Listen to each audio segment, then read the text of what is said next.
Hello there. The President of the EU Council, Donald Tusk, has today rejected Theresa May's vision of how a post-Brexit UK-EU relationship would look.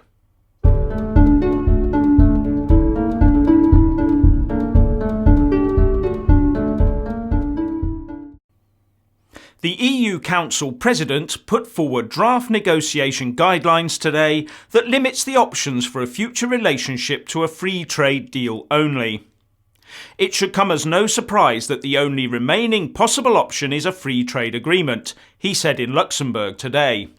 I hope that it will be ambitious and advanced, and we will do our best. Anyway, it will only be a trade agreement. A pick-and-mix approach for a non-member state is out of the question. We are not going to sacrifice these principles. It's simply not in our interest. The draft guidelines have yet to be negotiated and agreed by the EU 27, but do mention trade in services to a degree. But it makes no specific reference to financial services, which the UK is of course keen to see included in any deal. UKIP interim leader Gerard Batten MEP said in response, "The EU wants to have its cake and to eat it. Their published guidelines today should be unacceptable to the British government and to the 17.4 million people who voted to leave. It is clearly not in the national interest to accept a free trade deal which does not involve financial services." And in his contribution to the Road to Brexit speeches, the UK Chancellor Philip Hammond today laid out why the EU should include financial services in any Brexit deal. Consumers and businesses across the EU would pay the cost if an attempt was made to break up the city's European role, he said. He also said that this was not a zero-sum game where some EU financial centres would benefit from a breakup of the City of London. The spoils were far more likely to go to New York or Singapore, he said.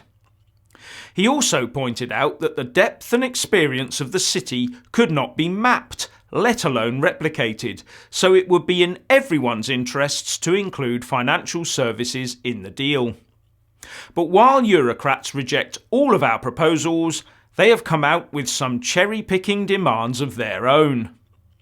Not only do the new guidelines say our relationship will be limited, they say that any partnership should cover trade and economic cooperation as well as other areas, in particular the fight against terrorism and international crime, as well as security, defence and foreign policy. The new EU Council guidelines also demands reciprocal access and resources in UK fishing waters in exchange for market access. UKIP MEP Mike Hookham, who has been saying for weeks that the UK fishing industry will be bargained away again, said, "With a weak Prime Minister and feeble range of ministers at the helm of negotiations, what hope do our already embattled and embittered coastal communities have of a post-Brexit renaissance for the UK fishing industry?"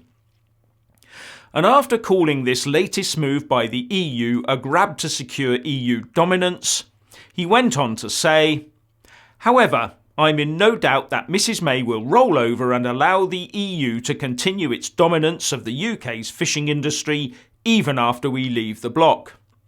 Given these ridiculous demands, my message to Theresa May is to show some British spirit and tell the EU where to go.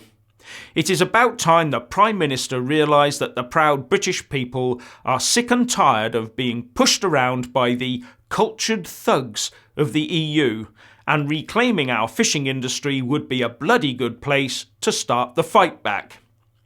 And former UKIP leader Nigel Farage said, "Unless we take back full ownership and control of our waters, Brexit will have been betrayed. Our coastal fishing communities have this one last chance.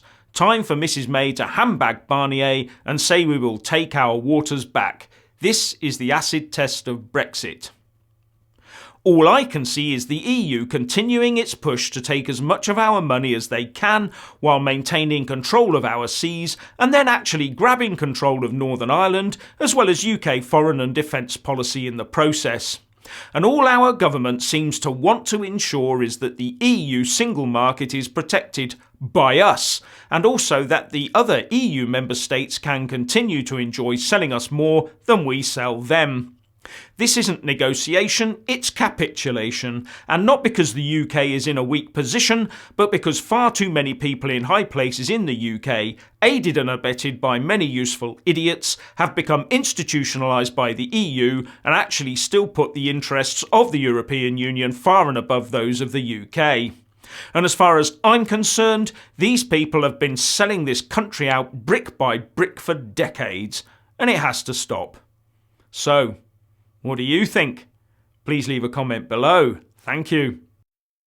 Please do like and share this video, and also subscribe to my channel. And when subscribing, please do remember to press on the little bell next to the subscribe button. That way you'll get an alert every single time I put up a new video. Thank you very much for watching.